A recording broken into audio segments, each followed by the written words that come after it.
क्या देख रहे हैं, क्योंकि दिल्ली भी है और दिल्ली की 7 सीटें जो हैं वो बीजेपी के खाते में हैं, और जिन्हें सत्ता से उखाड़ क्या फेंका था आपने इन चुनावों में, आपने उनके साथ गठबंधन किया है। क्या गुल खिलाएगा ये गठबंधन दिल्ली में? दिल्ली में 7 सीटें और उसमें से 6 भगोड़े हो गए हैं, बदल दिया गया उनको। यदि वो मजबूत थे तो रिपीट करना चाहिए। हाँ। और निकम्मे थे तो भारतीय जनता पार्टी को उसकी जिम्मेदारी लेनी चाहिए।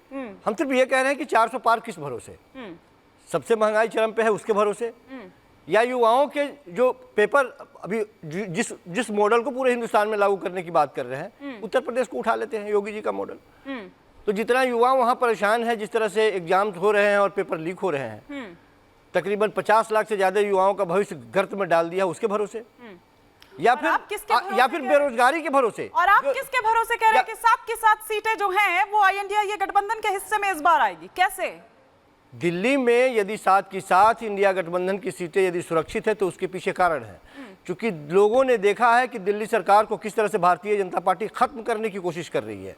लोगों ने देखा है कि किस तरह से संविधान को कुचलने की कोशिश कर रही है, आरक्षण खत्म करने की कोशिश कर रही है। दिल्ली सरकार गरीब लोगों के लिए लाइफलाइन बन चुकी है आज के वक्त में। आप धमकी देते हैं कि यहाँ पे सरकार खत्म कर देंगे, कभी मुख्यमंत्री को जेल में डालते हैं, कभी उप मुख्यमंत्री को जेल में डालते हैं, कभी उनके माता पिता को प्रताड़ित करते हैं। इससे ज्यादा बेशर्मी क्या हो सकती है? राजनीति में वृद्ध माता पिता को भी यदि आप घसीट लाते हैं, इससे ज्यादा बेशर्मी की बात क्या हो सकती है? थोड़ी सी भी तो नैतिकता रखिए। इतने दिनों तक सीएम साहब ने इसीलिए चुप्पी साधी हुई थी क्या? मैंने माता पिता का जिक्र कर रहे हो, माता पिता को घसीट के आज कौन गार्डन में लेके आया था वीडियो बनाने के लिए कि आप चलो इतनी धूप में बाहर लेके जा रहे हो? क्या पुलिस ने कहा था कि हम आपसे पूछताछ करने आ रहे हैं? पुलिस ने कहा था कि जरूरत होगी तो हम पूछताछ करेंगे। पुलिस अगर आएगी तो पहले आपको नोटिस भेजती, आपको इंटिमेशन करती। अरविंद केजरीवाल को अपने माता पिता को राजनीतिक रूप से इस्तेमाल करना था, तो इस शीश महल से बाहर निकाल कर लाते हैं कि चलो आपका वीडियो बनवाना है। वीडियो बनाकर कहते हैं कि बूढ़े बाबा को पूछा जाएगा। जब घर के अंदर राज्यसभा सांसद से मारपीट होगी तो मुख्यमंत्री से भी पूछा जाएगा, सुनीता केजरीवाल से भी पूछा जाएगा, जरूरत होगी तो घर में बैठकर माता पिता से पूछा जाएगा। स्वाति मालीवाल ने तो कहा है कि मैंने माता पिता का आशीर्वाद दिया था घर के अंदर। भ्रष्टाचार आप करोगे, मारपीट आप करोगे और आप कहोगे कि हमसे पूछताछ नहीं हो। मनीष सिसोदिया की 9 बार जमानत खारिज हो चुकी है। कल ही हाईकोर्ट ने बोला है आप बाहर आओगे तो आप गवाहों को प्रभावित कर सकते हो और भ्रष्टाचार में शामिल हो। कल ही 24 घंटे भी नहीं हुए मनीष सिसोदिया की 8वीं बार बेल खारिज हो गई है। अरविंद केजरीवाल को 2 जून को वापस जाना है। अरविंद केजरीवाल को 2 जून को वापस जाना है। टिप्पणी भी क्या की है? नहीं, पर संजीव जी, कोर्ट ने टिप्पणी क्या की है? कोर्ट ने टिप्पणी क्या की? बिल्कुल कि भ्रष्टाचार में शामिल हो और आप गवाहों को प्रभावित कर सकते हो। आपको बाहर नहीं जाने देंगे। सरकारी तंत्र का गलत इस्तेमाल किया गया। बिल्कुल 15 महीने में 9 बार बेल खारिज हो रही है। कई बार इसके बाद भी स्वीकार करने को तैयार नहीं कर। पहले राहुल गांधी के मामले में क्या हुआ था? कितनी आनंद, ये 7 सीट हारे हैं। 2014 में हारे, 2019 में हारे। विधानसभा में खाता नहीं खुल रहा है, लोकसभा में खाता नहीं खुल रहा है। इनके अध्यक्ष पार्टी छोड़ के भाजपा में चले जाते हैं, इनके नेता टिक नहीं रहे। और आज ये तय है कि 7 सीटें भारतीय जनता पार्टी जीतेगी। 57% का vote bank Bharatiya Janata party को मिला था। अरविंद केजरीवाल और राहुल गांधी कितना दिल्ली में हाथ मिला ले, पंजाब में जाके एक दूसरे को भ्रष्टाचारी बताएंगे। राहुल गांधी पंजाब में बोलेंगे कि इनको हटाओ यहाँ से। पर मेरे ख्याल से वो हाथ कितना भी मिला लें, लेकिन स्वाति मालीवाल मामले पे मुझे तो नहीं लगता कि चंद्रमोहन जी आपकी पार्टी उनके साथ है कि है। अरविंद केजरीवाल एक शब्द नहीं बोल रहे आपका। मुझे पहले भी मैं समीर भाई की बात का जवाब देना था। समीर भाई कह रहे राज्यसभा सांसद या महिला? समीर भाई पहले ये बता दो, और महिला किसी और पार्टी की या देश की महिला?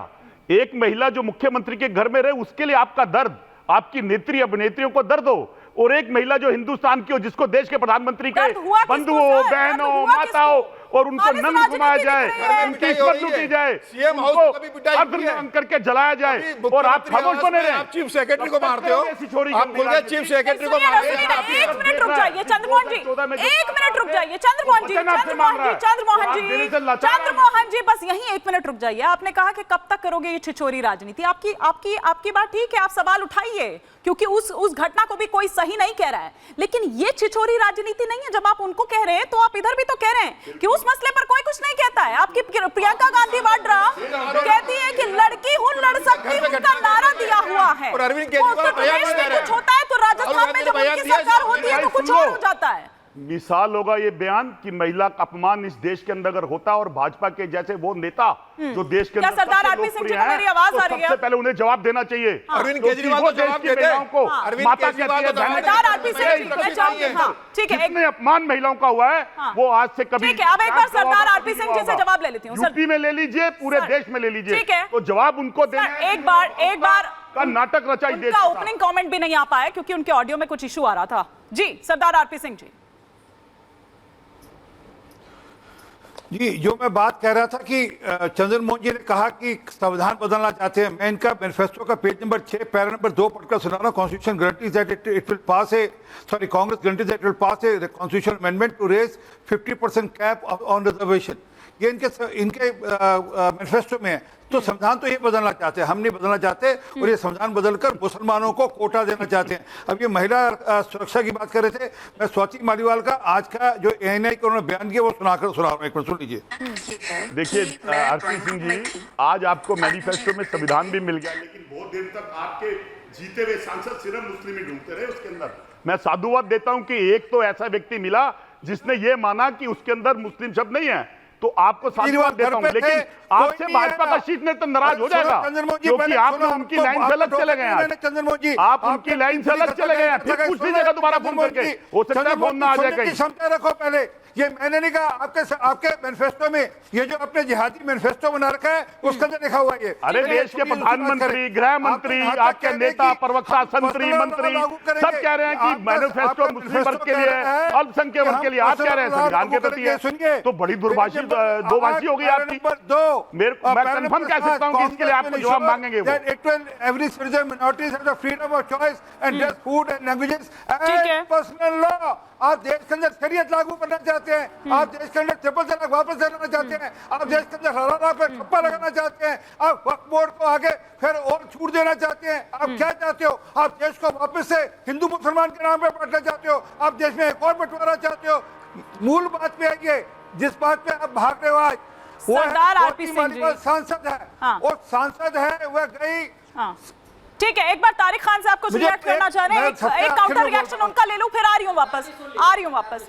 हाँ स्टैंडर्ड रखोगे, मुझे समझ में नहीं आता। ये पसमानदा मुसलमान कौन है? आरक्षण की बात चल रही है ना, दे आर बैकवर्ड।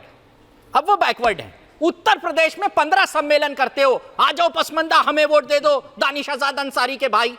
अब क्या हो गया? यही बैकवर्ड 70 गुजरात में आपने रख रखे, वो बैकवर्ड नहीं है। और अगर बैकवर्ड के साथ वो मुसलमान है तो गुनाह है उनका। क्यों? आप ही कहते हो कि 400 साल पहले वो हिंदू थे, कन्वर्ट हो गए मुसलमान, तो वो पहले बैकवर्ड थे, अब वो मुसलमान है तो बैकवर्ड नहीं है। मुसलमान भी हैं और बैकवर्ड भी हैं। और मंडल कमीशन की पहली लिस्ट जब बनी स्टेटों की, उसमें हर स्टेट ने मुसलमानों को बैकवर्ड लिस्ट में रखा। मंडल कमीशन की रिपोर्ट के आप लोग खिलाफ हैं। आप ओबीसी का आरक्षण खत्म करना चाहते हैं। आपके नेता धरने पे बैठे थे, आपके नेता ने कहा था उस टाइम की सरकार में, मंडल कमीशन को रिवाइज करो वरना समर्थन वापस ले लें।